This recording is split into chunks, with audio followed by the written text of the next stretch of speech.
Hello everyone, welcome back to our next session. In this session we are going to learn about one of the important strategy of reading comprehension, that is drawing inferences. What do you know about drawing inferences?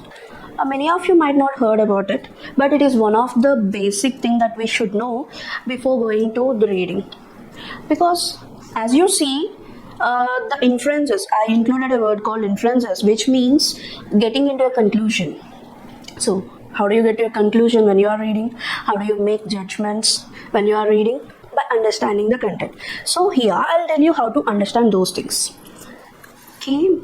So I'm going with a picture before telling you what is it. What do you see in this picture? What do you see?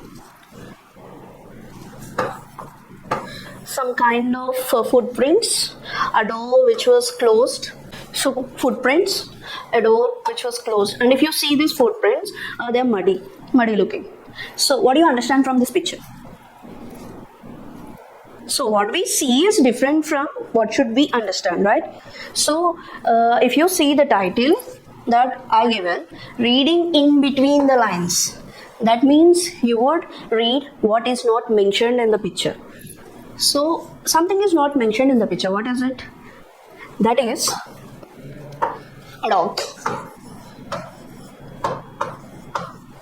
right? A dog is behind the door, and it went out and doing something in the mud. So after doing something, it came to the house and did the floor.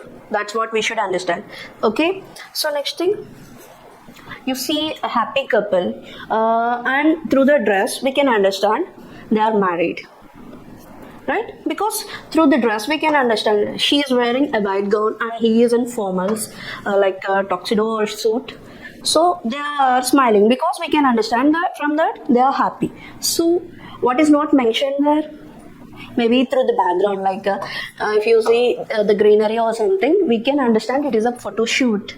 Maybe they are not married. In foreign countries, before going to marriage, they do the photo shoot. So here it was not mentioned that they are in a photo shoot, but through the background that we can understand. So here also it was not mentioned, but we are guessing it through the clues that was given to us. Okay, so I'm giving you the next picture.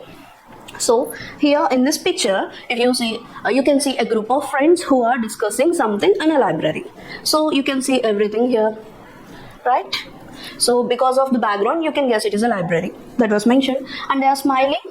So you can understand that they are happy, right? So they are sitting together. So through that you can understand they are friends, but what they are doing, they might be participating in some kind of workshop or seminar, or they are organizing something, so that's why they're getting some kind of background information. Okay, through the picture, through the clues like books and smiles and systems, we are guessing.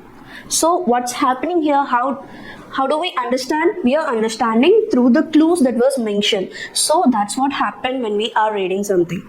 Okay, everything will not be mentioned in whatever the paragraph that we are reading. We should understand from the clues it was mentioned of the paragraph. Okay. So here I am giving you a sentence called, okay, here it is not a sentence, it is the it is a meaning of what is drawing inferences, a conclusion that you draw based on evidence or reasoning. You can say that clues. So clues that was mentioned, or something that it is like a previous knowledge that you have about the picture or the surroundings or the experiences. Based on those, you make the conclusions. Okay. So here you can see using clues and background knowledge. Understand what's not directly stated. So in short, what does it mean is, we make conclusion of a paragraph by using our previous knowledge and also clues that was mentioned. There we compare the clues with our previous knowledge and make the judgments. Okay, that is called drawing inferences. So here is the example. She walked out of the room and slammed the door. What is the meaning? So someone went out and closed the door by the force. That's it. That's what we understand literally.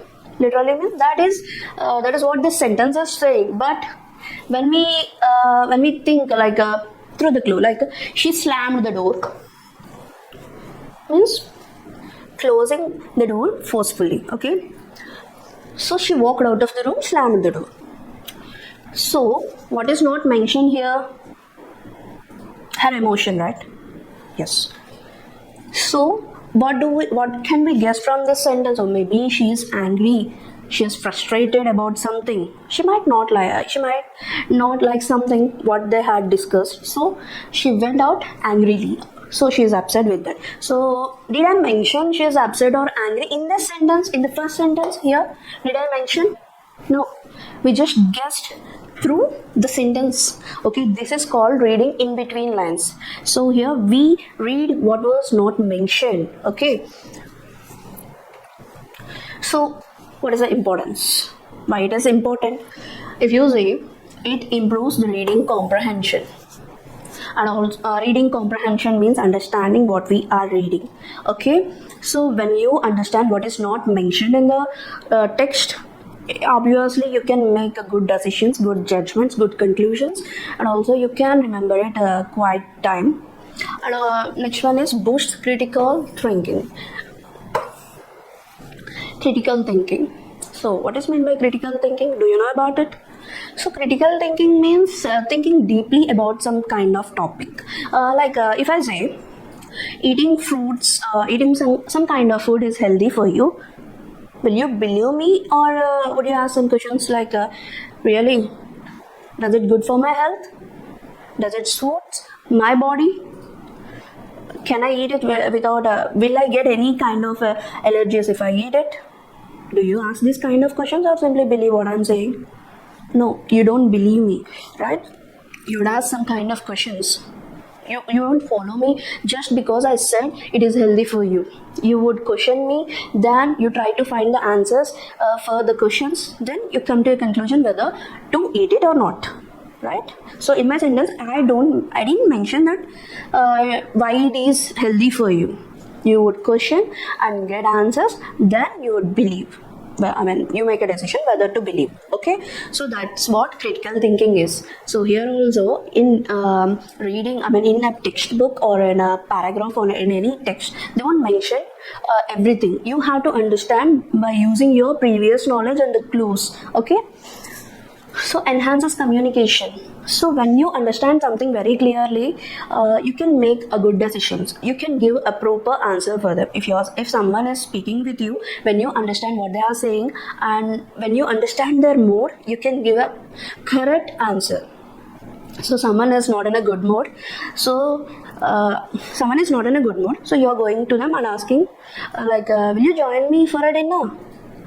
They're not in a good mood. How can you ask him to join for a dinner? You are happy, but he is not happy. You cannot ask him directly with a smiley face. First you should ask why he is like that. Then you can ask, okay then, why don't you join me for a dinner? We can forget everything if you have a good time with me. So this is one way of asking something. So after understanding the mood of the person, you can make a great communication. Okay, communication doesn't mean only just passing whatever that idea that you have on your mind. Okay, it means understanding the situation and the mood of the person that you are speaking. Okay, when you understand this both, you can make a clear communication. So that is called drawing inferences. Next one, it supports and problem solving. When you understand the problem properly, you can make a great solution. When you have a great solution with you, obviously you overcome the problem. That's why it is important in problem solving. Next one, builds emotional intelligence. I told you about not everyone will tell you that they are angry, they are sad, they're happy. You should understand after communicating with them, after watching them closely. So this would help you in emotional intelligence even, and it would help you in exams and real life. How? So not every question will give you a direct, not every question will be direct. You have to understand it before answering the question. So this drawing inference will help you in that. And also if you see critical thinking, communication, and problem solving, and this emotional intelligence. These four are really helpful in our real life. So when you are going for an interviews, then check whether you are a critical thinker or a good communicator or problem solver, whether you have emotional intelligence. They'll check these four things when you are attending interview. So for that, this drawing inferences is important.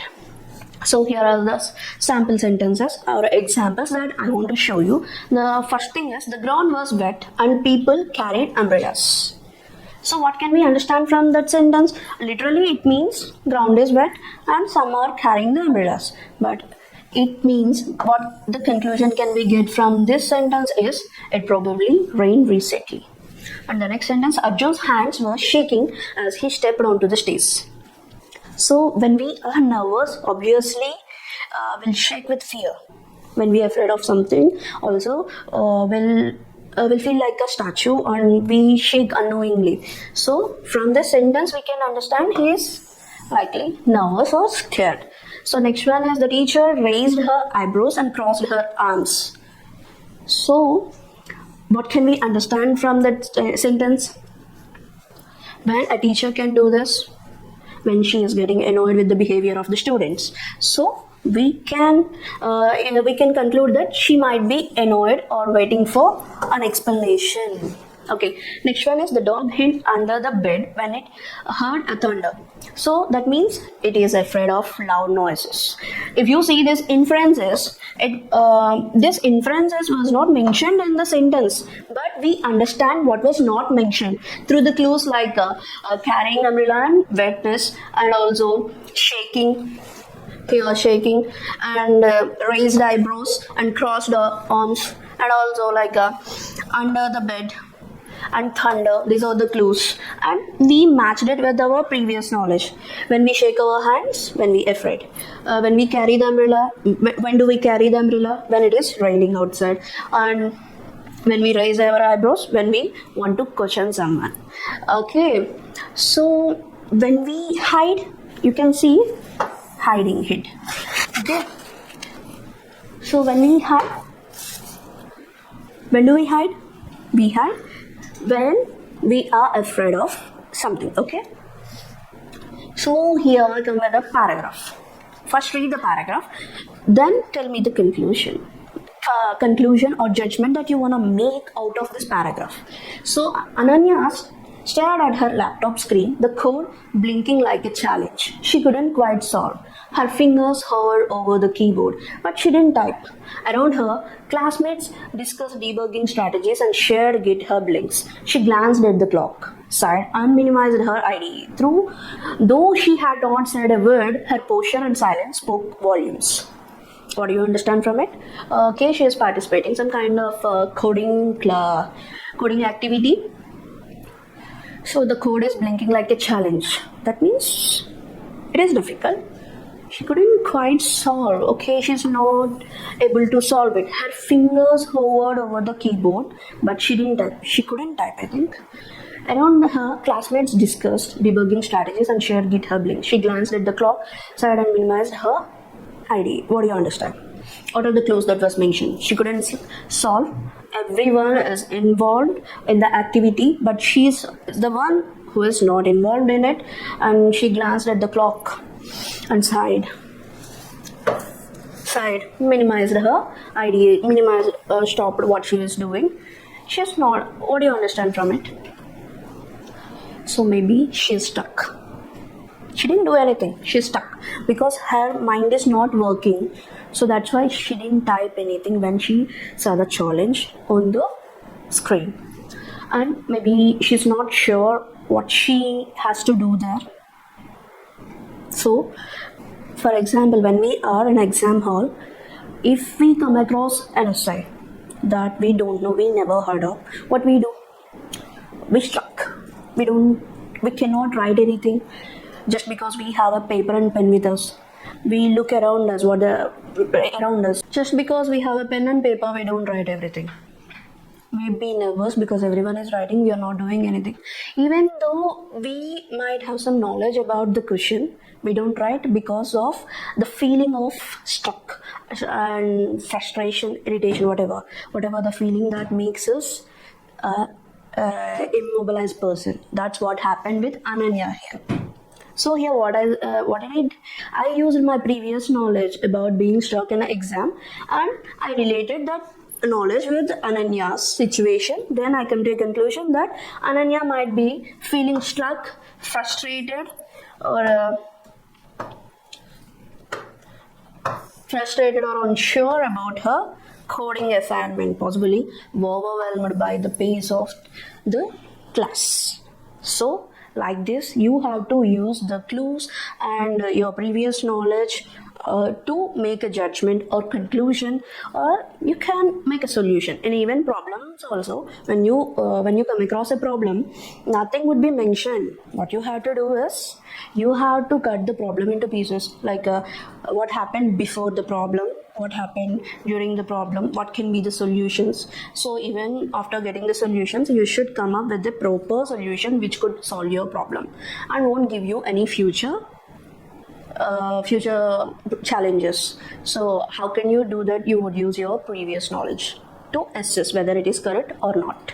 Okay, so this is a drawing inference, which means understanding something very logically by using the clues or something previous knowledge which is not mentioned in the sentences. So that's why it is called reading in between the lines. This is called drawing inferences. So I want to conclude this with a quote that I wrote, that is, a clear understanding is key for an effective communication. Okay, thank you all.